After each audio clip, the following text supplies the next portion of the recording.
So it's so good to be here. I want to talk about something called the choice point. And what inspired my talk is there is a minister, her name is Reverend Jane Beach, and her entire ministry is called Choices. It's about choices. And she sends out an email every day, and the theme is always choices. And one day I read one of her emails, and it really kind of stopped me in my tracks because she said, "You are perfectly entitled to choose health and sanity. You are perfectly entitled to choose health and sanity." And maybe it was my life situation at that moment, but that affirmation really just stuck with me, and the power of it was, first it hit me because it was about self-care. You get to say, "Hey world, I'm going to choose me right now. I'm going to choose what's best for my health. I'm going to choose what's best for my sanity." And it's self-care in a way that's not selfish. And it also reminded me of the freedom that we have and the independence that we have and the sort of sovereignty and agency that we have to choose our own, for people who have been stuck in prisons and jails, they said, well, there's one thing you can never put in jail, and that's right inside here, and that's right inside here. Well, this sovereignty also happens every day with us as we make our choices. It's up to us. No one can mess with this, right? This agency, this sovereignty. And so despite outside conditions, we know that those conditions are just the weather, and that above that weather, the sun is always shining, and that's where we choose to live. That's where we choose to be. And so we can choose joy. We can choose happiness regardless. We don't have to have a reason to be happy. We don't have to have a reason to be joy other than thinking, this precious life, we're alive in this precious life. So what a waste to be in things as a normal state of being that are less than joy and happy. The kind of joy that even though you may be sad, even though you may go through ups and downs, there's this kind of lasting joy. And you know people like this. You know people in your life that they are joy. Always. Through the happy and through the sad. They choose to emanate that and be that for others. And I'm so grateful for those people right here in this room. Michael Beckwith said this about choices. He says, "You are at a choice point in every single moment. Every activity, every spoken word, every thought, we get to be in choice point. And sometimes these choices are tough." There's another saying by someone who I can't pronounce their name, so I don't have it memorized and I don't have it written down, but it goes like this: hard choices, easy life. Easy choices, hard life. Hard choices, easy life. Easy choices, hard life. And that's interesting. That means if you step up to the plate and you make some hard decisions, your life is going to be easier. If you avoid that and just go for all the easy decisions and avoid those tough decisions, then your life is going to be tough. So whether you embrace all that as true or not, it's got to have some truth. I think it's worthy to think about. There's someone who spoke here maybe a year ago, Greg Lavoie. Anybody remember Greg Lavoie? I was at a workshop of his several years ago, and he said to imagine that you are standing at a crossroads where there's a fork in the road, and there's a signpost with a word on it pointing one way and a word on it pointing the other way in divergent directions. And if you think for a moment, maybe close your eyes and think about what words might be written on the signposts for you. Maybe it's money, go down this path. Creativity, go down that path. Maybe it's practicality on the right side, adventurous on the left side. Maybe it's safety versus risk. Maybe it's choosing joy instead of not choosing joy, because that's a decision. Nelson Mandela said, "May your choices reflect your hopes and not your fears." So maybe the signpost has fear one way and has hope the other way. So which path are you going to consciously walk down? Which path are you going to consciously choose? Now for me, some of the more consequential choices in life have been around ego versus not ego, ego versus spirit. And even though consciously I make that choice, subconsciously sometimes I'm not making that choice. I got a phone call yesterday from probably one of the biggest corporations in the world asking me to do a corporate drum circle. And I've given this example before here. The ego had a hit, but then there was stress and there was worry and how am I going to find time and do I want to do this? And I realized that it was ego. And so my decision process around this is going to have to be clear around why am I doing this? Am I doing this for the ego? Am I doing this for, and why would I do it? Why does the ego need that? You know, doing it for finances, that may be a justification, but doing it to put a shiny badge so I can feel more worthy and valuable, so I can have another badge on my website, is that the right reason to lead myself down a road of stress? Maybe not. Kind of along the same line, 15 years ago, I went to work for eHarmony. And it was a big salary, and I got on the plane every Sunday night and flew to Pasadena, and they put me in a swank hotel, really good for the ego. And then I flew home Thursday night, and the idea of it felt really exciting. Big salary, but I realized that the place at that time, it wasn't very harmonious at all. It was the opposite. We were in there, we were working till often 11 at night. 11 at night. That was, you know, they wanted me to help instill that culture. And I wasn't enjoying it at all.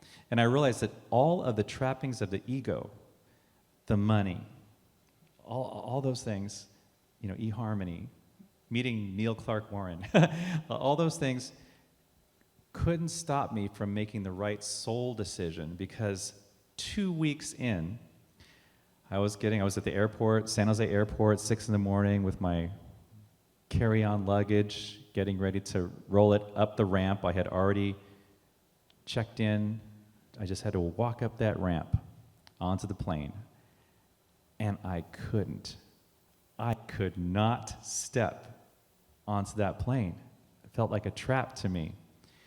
And I sat down and I called my spiritual counselor. I said, Anita, I need to quit. I need to quit now. And so I did. And I never regretted that decision. Never regretted it. And there was something visceral in that. Something very visceral in that decision of I could not move my muscles to get on that plane. Ever had those visceral decisions, those gut decisions?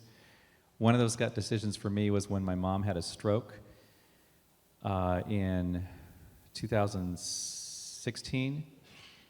And the decision, after her third day in the hospital, all the doctors and nurses were saying, well, she could go to a facility or she could go home and recover. And the rest of the family wanted to have her in a facility. And I could see the look on my mom's face. I knew I knew my mom. I knew she would recover at home. And I knew I had to drop everything, my day job, the place I was living. The next morning, I moved in and I slept on the living room floor on a futon for the next year and a half, and I became her full-time caregiver. And that was a visceral decision. And I look back at those times and the bonding that happened between my mom and I during, and it wasn't all roses, believe me, but some of you are, yeah, you know, right?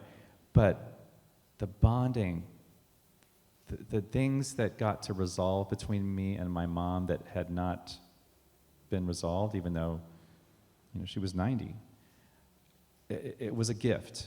And so that visceral decision, that choice was thrust upon me, and I had to choose it regardless of what the rest of the family was saying. So I move on to a different type of decisions, and this is about when you decide not to choose. You're familiar with those choices, right? You keep on putting off a decision and putting off a decision and putting off a decision. And there's a band called Rush. There's a song called Free Will, and the main lyric says, if you choose not to decide, you still have made a choice. Anybody know that song? If you choose not to decide, you still have made a choice. And that's true of voting. It's a very timely topic here. You choose not to vote, you've made a choice that has consequences. And it's up to you what you do, but it's one of those things where passivity sometimes is an action in itself. There's a quote that says, what you allow is what will continue. What you allow is what will continue. So in being passive, what are we allowing? Does that include racism? Does that include just tolerating conditions of the world, the environment? Our passivity, our non-action, is an action in itself. And that's why Reverend Jerry would always, and Ruben, remind us of, okay, this is where the compost goes in the green bin, this is where the recycling goes in the blue bin, and teaching us how to do that because our actions, small things make a difference. So, what are you allowing? Another example I'll share is I was in an unhappy relationship many years ago. I was 5 years into this unhappy relationship, and I decided to see my spiritual counselor about this, and we met for quite some time about it. And one day she said, there must be something in that relationship that's really serving you, that's really, really serving you, or else you wouldn't be in it. So I'm not the victim here. I'm choosing the parts of the relationship that really serve me. And that's all I needed to hear. That's all. That shifted me. And several weeks later, the relationship was over. Just that awareness of the unconscious decisions that I was making. I decided to consciously take my power back that I had taken away from myself. And that person in my life was a gift showing me how I can take my power back for myself. So decisions, conscious and unconscious. And my theory is the more conscious decisions that we make, the faster we will grow spiritually.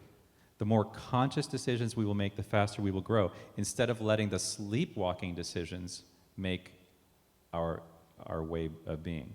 Instead of letting the default or the path of least resistance be our way of being. Making those hard decisions, those conscious decisions. Because everyday conscious decisions are happening to us because our past has programmed so much of our mind that I believe one of the reasons why we come here every Sunday is to continuously remind ourselves to unprogram, to unlearn, and to learn that we are divine. We are not limited.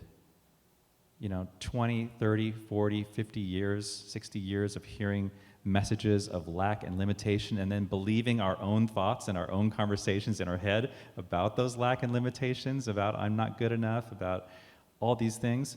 That's what places like this teach us to unlearn, teach us to relearn, to remember who we really are. So, you can override these parts of your brain that I call ruled by the reptilian self or ruled by anybody ever heard of the amygdala? We can override those with spiritual practice. We can override those with meditation. We can override those with prayer. We can override those by talking to the God of our understanding. We can override those with music. We can override those by being surrounded by people who will remind us who we really are. I'll share one more brief story about choices. And when I was in ministerial school, I was given a mentor. And the mentor, I thought she was going to tell me, okay, you're going to do this, and you're going to do this, and you're going to do this, and then you got to do that. That's why they give you a mentor, because it's such a complicated program.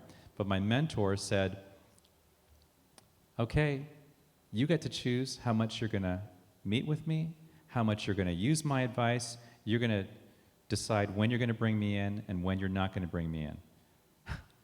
You decide what your homework is, you decide what your ministerial educational plan is, and you decide how I'm going to help you. And at first I was kind of like, whoa, that's too much. I didn't want to decide all those things, but then I thought, wait a minute, that's powerful. How many times in life do you get the opportunity to steer the curriculum and the agenda and the plan and the outcome, all of it, and no one is going to be there to grade your report card, right? No one is going to be there to grade your report card. It's up to you. And, you're in the driver's seat. And so even though it felt scary, it felt really good. It felt really good. And I was thinking, isn't it that way with God? God is like not a manager. God's not a teacher.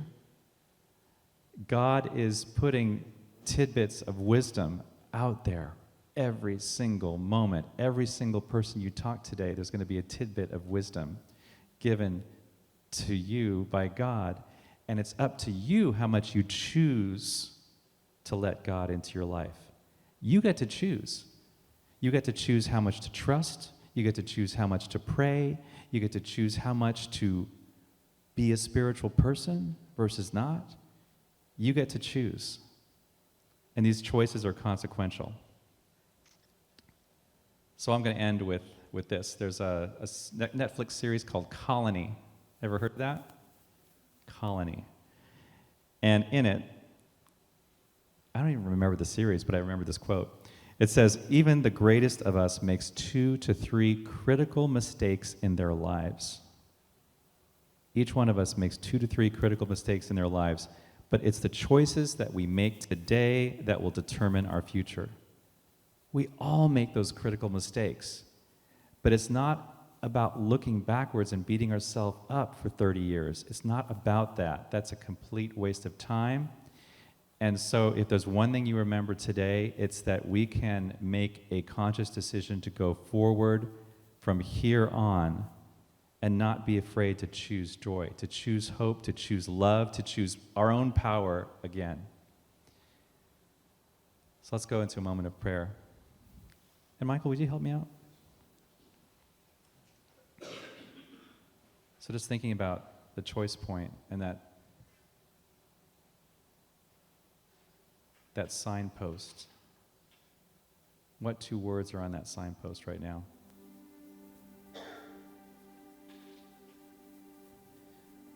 It's up to you what words to put up there. You can put joy and more joy up there. So today I say, think of yourself being your own mentor.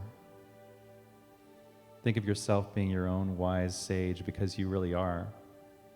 And that empowers you to make any choice. You don't have to explain it to anyone.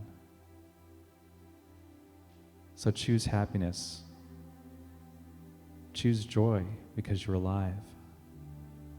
Choose self-care, choose peace, choose freedom, choose justice, choose hope, choose trust. And do these things as if you cannot fail.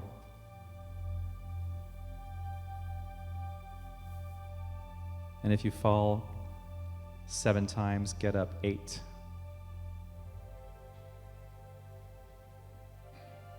So I'm so grateful for this understanding. I'm so grateful for the power of choice. I speak this word into the law where I know it is already manifesting completely as us.